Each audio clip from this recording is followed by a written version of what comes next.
वो चर्च का एक दृष्टांत उन्होंने दिया है कि एक पादरी चर्च में था और सभी का परिचय पूछ रहा था, तो पूछा कि भाई आपका नाम क्या है। उसने बताया कि मेरा नाम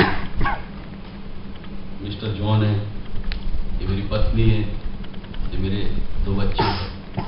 फिर उनको पत्नी को पूछा, उसने कहा कि मिसेस जॉन, ये मेरे 2 बच्चे, मेरे पति है। फिर उसको कहते हैं कि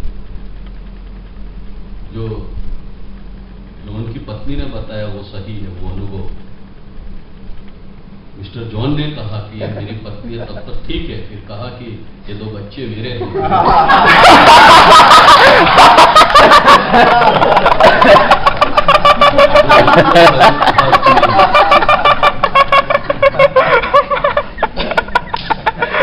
वो अनुमान की बात आती है और अनुमान से कई लोग संसार में जी रहे हैं।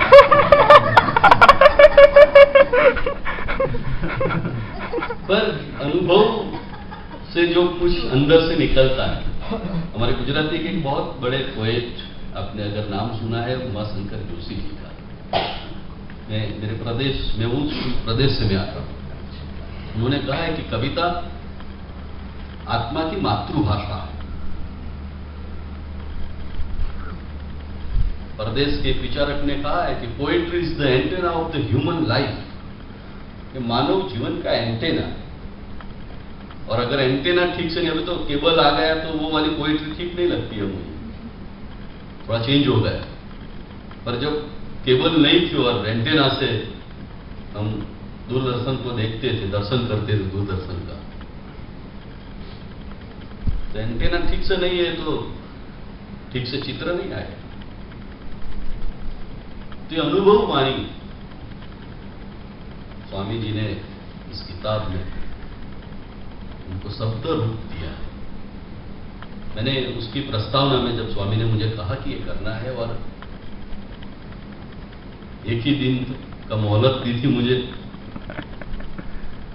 तो मैं ऐसी जगह पे बैठा हूं तो और भाग रहती है, पर फिर भी कागज लेके कविता पढ़ के और सुन के सीडी भेजी थी स्वामी जी ने मुझे।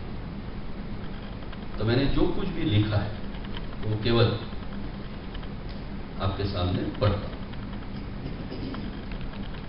ओशो के बारे में कुछ भी कहना, आंखों से देखा हो और हृदय से अनुभव किया हो और उसे कहा जाए कि वो उसका वर्णन करे, तो जो स्थिति उस व्यक्ति की होगी, कमोबेश उसी स्थिति में मैं आज अपने आप को पाता हूं।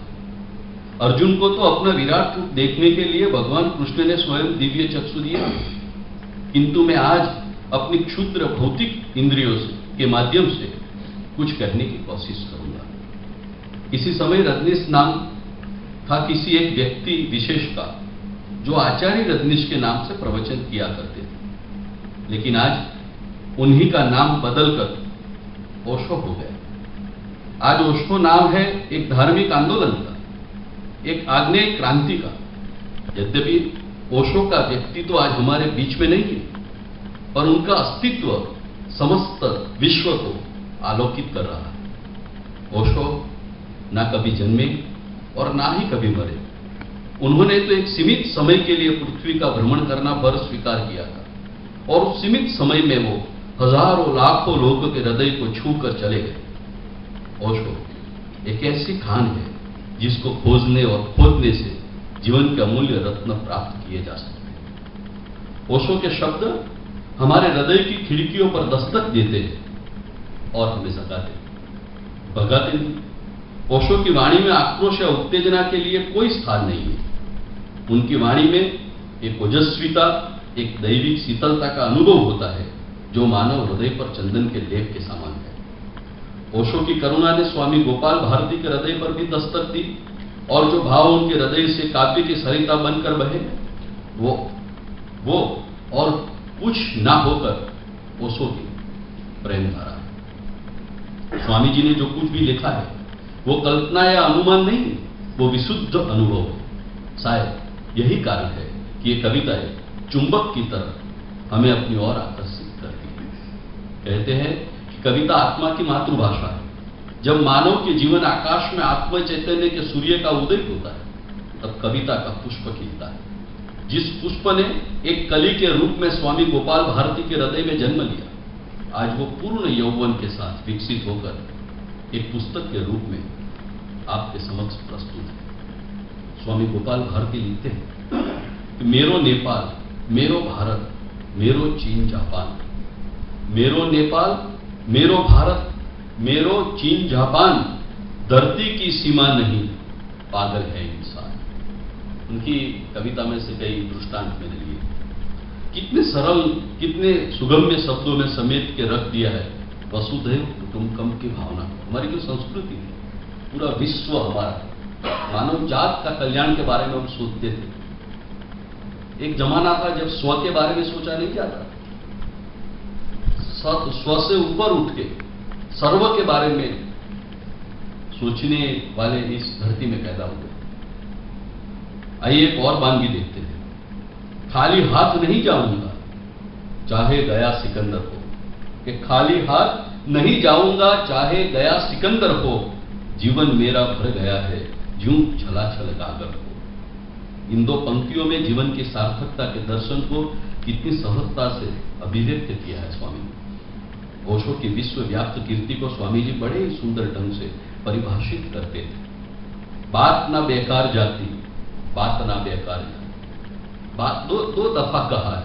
एक दफा कहकर दूसरा कुछ आगे लिख सकते थे, वो तो शब्द के स्वामी है स्वामी तो, पर दो दफा वो लिखा है ना मीरा के बारे में। प्रेमनी, गुजराती में लिखा है कि प्रेमनी प्रेमनी प्रेमनी रे मने वागी कटारी प्रेमनी रे। एक ही काव्य पंक्ति में 4 दफा रिपीट होता है प्रेमनी।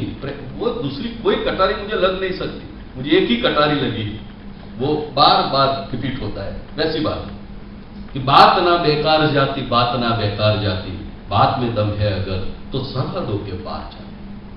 आपकी बात में अगर दम है तो वो बात, और हमने तो देखा है कि उसकी की बात में कितना दम था, तो सरहदों के पार गई और फिर क्या क्या हुआ वो तो हम सब जानते हैं।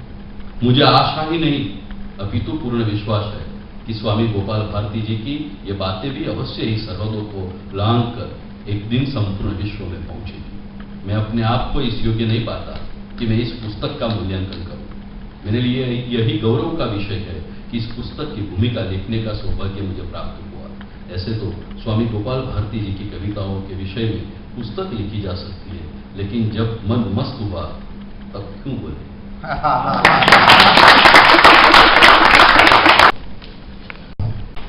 मैंने पहली बार कोई किताब पूरी पढ़ी। मुझे सब कविता के आधार से प्रेरणा करते थे, इसलिए पहली बार ये कविता मैंने पढ़ी।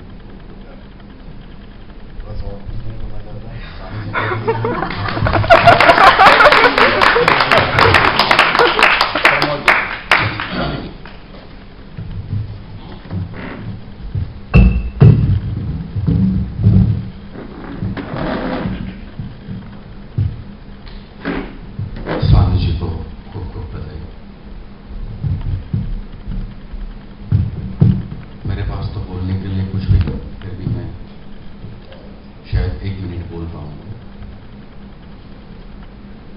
कुछ ऐसे भी गीत हैं कि जिन पर मैं घंटों ना चाहूं, वो गीत इस किताब में सम्मिलित नहीं हो सके।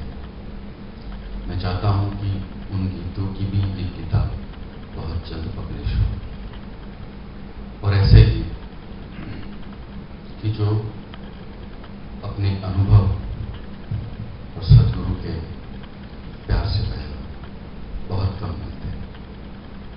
अंत में मैं अपनी 2 लाइन बोलकर समापन करूंगा। ये देखता हूं कि तेरा हाथ हाथ में है बस। ये देखता हूं कि तेरा हाथ हाथ में है बस। मैं देखकर क्या करूं मेरे हाथ की लकीर को। मैं स्वामी जी को फिर से बधाई देता हूं। दोस्ती और ये मेरे लिए मेरी औकात से ज्यादा बोल जाते हैं, इसलिए उनको धन्यवाद देता हूं।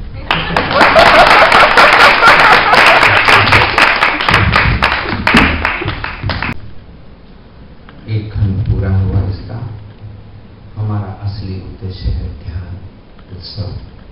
मेरे पिताजी का गीत लिखा हुआ है जिस पर उनका संन्यास हुआ और स्वामी जी को भी पसंद आया, पूरे राजस्थान में पसंद आएगा। ओशो का उद्घोष करके और नृत्य में डूब जाएं और फिर बिना बोली चले जाएंगे और व्हाइट रोब पहन कर आएंगे। ओशो